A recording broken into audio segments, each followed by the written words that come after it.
Welcome to Just a Guy Bible Readings. I'm your host, Just a Guy. This is the King James Version. We are in Numbers 9. So I hope you've been listening. And if you haven't, then welcome. We are doing Bible readings. You have tuned in to Numbers 9. So, here we go. And the Lord spake unto Moses in the wilderness of Sinai in the first month of the second year after they were come out of the land of Egypt, saying, Let the children of Israel also keep the Passover at this appointed season. In the 14th day of this month at even ye shall keep it his appointed season, according to all the rites of it. And according to all of the ceremonies thereof shall ye keep it. And Moses spake unto the children of Israel that they should keep the Passover. And they kept the Passover on the 14th day of the first month at even in the wilderness of Sinai, according to all that the Lord commanded Moses, so did the children of Israel. And there were certain men who were defiled by the dead body of a man, that they could not keep the Passover on that day. And they came before Moses and before Aaron on that day. And those men said unto him, We are defiled by the dead body of a man.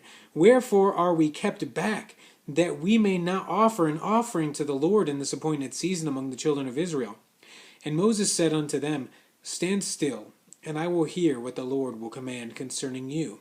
And the Lord spake unto Moses, saying, Speak unto the children of Israel, saying, If any man of you or of your posterity shall be unclean by reason of a dead body, or be in a journey afar off, yet he shall keep the Passover unto the Lord, the 14th day of the second month.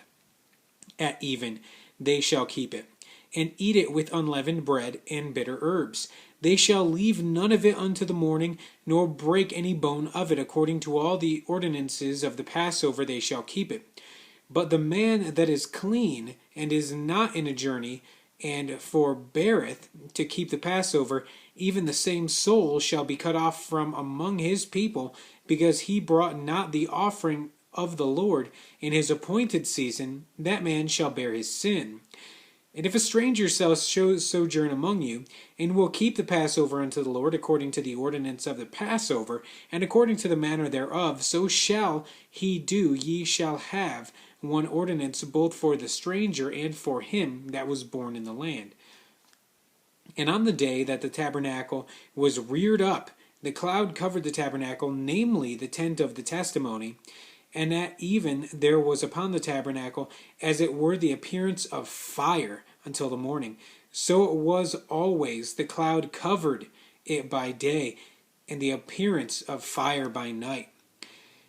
And when the cloud was taken up from the tabernacle, then after that the children of Israel journeyed, and in the place where the cloud abode, there the children of Israel pitched their tents.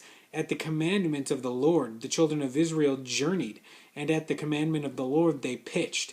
As long as the cloud abode upon the tabernacle, they rested their tents. And when the cloud tarried long upon the tabernacle many days, then the children of Israel kept the charge of the Lord and journeyed not. And so it was, when the cloud was a few days upon the tabernacle, according to the commandment of the Lord, they abode in their tents, and according to the commandment of the Lord they journeyed. And so it was, when the cloud abode from even unto the morning, and that the cloud was taken up in the morning, then they journeyed, whether it was by day or by night that the cloud was taken up, they journeyed, or whether it was 2 days or a month or a year that the cloud tarried upon the tabernacle. Remaining thereon, the children of Israel abode in their tents and journeyed not, but when it was taken up, they journeyed. At the commandment of the Lord they rested in the tents. At the commandment of the Lord they journeyed. They kept the charge of the Lord at the commandment of the Lord by the hand of Moses. So, keep the Passover. At least they were told to keep the Passover. And also, no matter what the Lord tells you to do, you do it. If he tells you to sit, you sit. If he tells you to stand, you stand. That is the way of the Lord. Of course he gives us free will. Of course he does. But he also knows what's best for us. So stay tuned next time for Numbers 10.